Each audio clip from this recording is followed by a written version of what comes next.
सारंगपुर नाम के गांव में एक साहिल नाम का लड़का रहा करता था।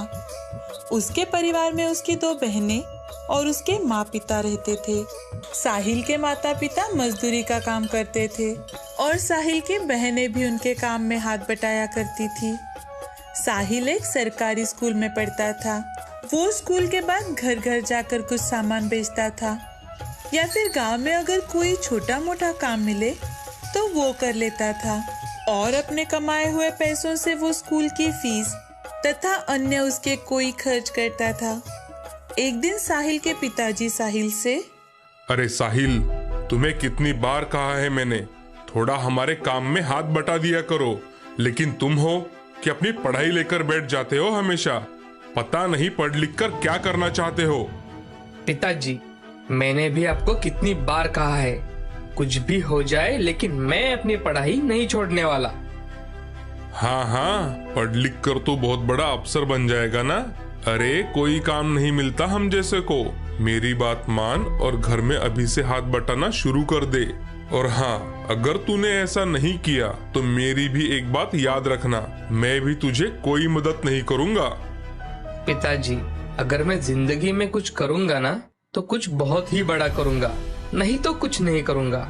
आप मेरे बारे में फिक्र करना छोड़ दो। ऐसा कहकर साहिल गुस्से से बाहर चला जाता है। तभी उसकी माँ साहिल के पिताजी से, अजी, तुम क्यों उसके पीछे पड़े रहते हो? वो अपना अपना खुद का कर रहा है ना। अरे भाग्यवान, तुम तो चुप ही बैठो। तुमने ही तो सर पे चढ़ा के रखा है उसे। सभी अपना अपना काम करने चले जाते हैं। ऐसे ही कुछ दिन बीत जाते हैं। एक दिन साहिल अपना स्कूल खत्म होने के बाद कुछ सामान बेचने के लिए चला जाता है।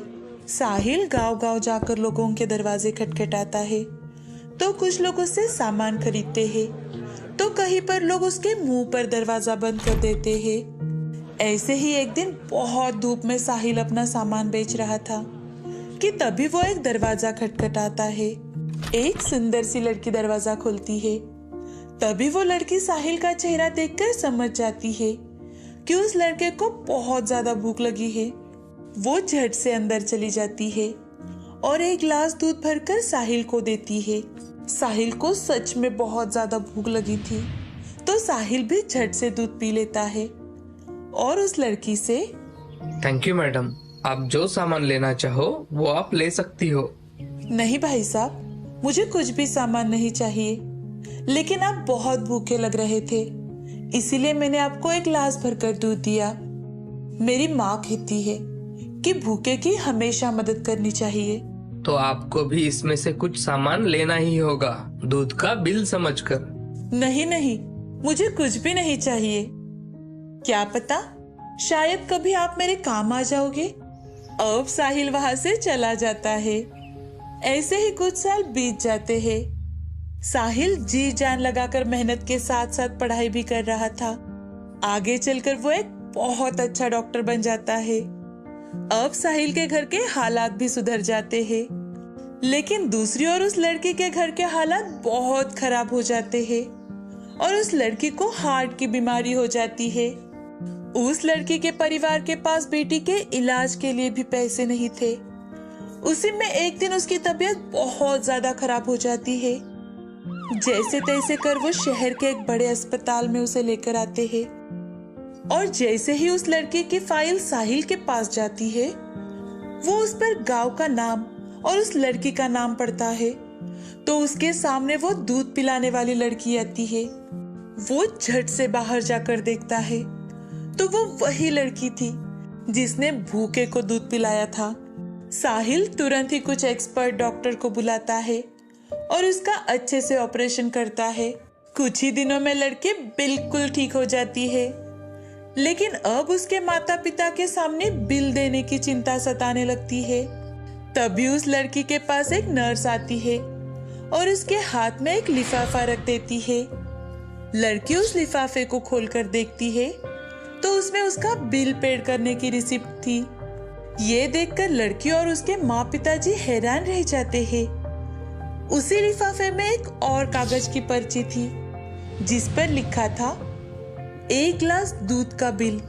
वो पर्ची पढ़ते ही लड़की को वो सामान बेचने वाला लड़का याद आ जाता है जिसे कभी उसने एक गिलास दूध पिलाया था, और वो बहुत ज्यादा भावुक हो जाती है। वो अपने माँ पिताजी को सारी बात बताती है और सभी भगवान के साथ साथ उस बिल पेड करने वाले का भी धन्यवाद करते हैं। ये सारी घटनाएं साहिल अस्पताल के रूम के बाहर से देख रहा था। उन्हें खुश देखकर साहिल भी खुश हो जाता है। लीलापुर नाम के गांव में गगन अपनी बेटी रुचि और बूढ़ी माँ रमा के साथ रहा करता था। गगन मजदूरी का काम करके अपने घर का गुजारा जैसे तैसे चला लेता था। रुचि अब 12वीं कक्षा में थी, तो इसीलिए वो मन लगाकर पढ़ाई किया करती थी। उसकी पढ़ने के प्रति लगन देख गगन बड़ा ही खुश था। एक दिन गगन की माँ रमा गगन से, बेटे, मैं कुछ दिनों से सोच रही थी कि रुचि की अब 12वीं पूरी हो जाएगी, और तुम्हें तो पता है कि हमारी बिरादरी में कहाँ इतने दिनों तक बेटी घर पर रहती है। माँ, तुम मेरी बेटी की शादी के पीछे क्यों पड़ी रहती हो? उसे थोड़ा पढ़ने दो, खुद के पैरों पर खड़ा रहने दो। देखो गगन, लड़की मायके से जितनी जल्दी ससुराल चली जाए उतनी जल्दी हमारी जिम्मेदारियां कम हो जाती है। माँ, रुचि को पढ़ाई में बहुत दिलचस्पी है और उसका हर एक सपना पूरा करना ये मेरी जिम्मेदारी है। ठीक है, वैसे भी तुम बाप बेटे कहाँ सुनने वाले हो किसी की। रमा अब काम पर चली जाती है। कुछ दिन यूं ही गुजर जाते हैं। एक दिन रुचि का 12वीं का रिजल्ट था। रुचि पूरे जिले में पहले नंबर से पास हुई थी। सभी उसकी बहुत तारीफ कर रहे थे। कुछ लोग ये बात गगन को खेतों में जाकर बताते हैं। अरे वाह गगन, तुम्हारी बेटी ने तो हमारे गांव का नाम रोशन कर दिया। आज तुम्हारी बेटी ने तो कमाल ही कर दिया गगन। पूरे जिले में पहले नंबर से पास हुई है रुचि बिटिया। क्या सच में? क्या गगन, तुम भी आज के दिन तो घर पर रहकर अपनी बेटी का रिजल्ट देखते। अरे भाई साहब, आपको तो सब पता ही है। अगर मैं एक दिन भी काम पर नहीं आया तो हमारे खाने के लाले पड़ जाएंगे। हाँ भाई, तुम्हारी बात तो एकदम सही है। हम गरीबों का तो जीवन ही ऐसे चलता है। चलो अब जल्दी से घर चलो। गगन अपने हाथ के सारे काम वैसे ही छोड़कर घर चला आता है। घर आते ही आस पड़ोस के लोग रुचि के गुणगान गा रहे थे। ये देख गगन बड़ा ही खुश हो जाता है।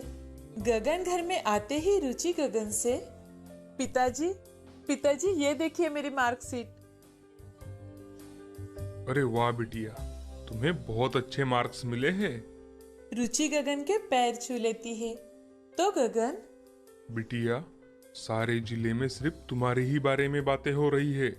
मैं चाहता हूँ तुम आगे भी पढ़ाई करो। पिताजी, मैं आगे भी पढ़ाई करूंगी। मैं आगे बीए में एडमिशन लेना चाहती हूँ। हाँ बेटी, हम जल्द ही शहर जाकर तुम्हारा एडमिशन एक अच्छे से कॉलेज में करवाएंगे। ठीक है पिताजी। गगन, तू अब भी रुचि को आगे पढ़ाना चाहता है? अरे मैं कहती हूँ कि बेटी की जल्द से जल्द शादी करवा दो। अरे नहीं माँ, अब तो मेरी बेटी और ज्यादा पढ़ेगी। 2-3 दिनों बाद कुछ पैसों की व्यवस्था कर गगन अपनी बेटी के साथ शहर चला जाता है। अब उसका अच्छे कॉलेज में एडमिशन हो जाता है। साथ ही रुचि को स्कॉलरशिप भी मिली थी, और तो और कॉलेज की तरफ से बस की पास भी। रुचि हर रोज अप डाउन करने लगी। वो कॉलेज में भी अव्वल थी। 3 साल यूं ही गुजर जाते हैं। अब रुचि अपने पिता से, पिताजी, मेरा ग्रेजुएशन कंप्लीट हो चुका है। वाह, बहुत अच्छा बिटिया। तो मैं आपसे पूछना चाहती थी, क्या मैं शहर में जॉब कर सकती हूँ? अरे बिटिया, ये क्या पूछने वाली बात है? तुम बिल्कुल जॉब कर सकती हो। अब रुचि उसी शहर में जॉब ढूंढने लगती है। वो फर्स्ट ग्रेड में ग्रेजुएट हुई थी और इसी कारण उसकी इच्छा अनुसार उसे जॉब भी मिल गई। उसे कैलेंडर कंपनी में जॉब मिल जाती है। तो वो फोन पर अपने पिताजी से, हेलो पिताजी, मुझे एक अच्छे कंपनी में जॉब मिल गई है। अरे वाह वाह बिटिया, मुझे बहुत खुशी हुई ये बात सुनकर। रुचि का ऑफिस में भी परफॉर्मेंस बहुत ही अच्छा था। अब कुछ ही दिनों बाद समीर नाम के एक पढ़े लिखे लड़के के साथ रुचि की शादी तय हो जाती है। तो रुचि समीर से, समीर जी, मैं शादी के बाद भी जॉब करना चाहती हूँ। रुचि, मुझे तुम्हारे जॉब करने से कोई आपत्ति नहीं है। तुम शादी के बाद भी जॉब कर सकती हो। सच में समीर जी, थैंक यू सो मच। रुचि की बड़े ही धूमधाम से समीर के साथ शादी हो जाती है। समीर का स्वभाव बड़ा ही शांत और अच्छा था। वो एक अनाथ था और इसी कारण उसे शादी के बाद एक परिवार मिला था। समीर शादी से बड़ा ही खुश था। कुछ ही दिनों बाद समीर रुचि से, रुचि, तुम शादी के बाद जॉब करना चाहती थी ना? अब तुम जॉब कंटिन्यू कर सकती हो। कुछ दिनों से यही सोच रही थी मैं। अब कल से ही ज्वाइन कर लेती हूँ। अगले ही दिन रुचि ऑफिस ज्वाइन कर लेती है और अपना काम मन लगाकर करने लगती है।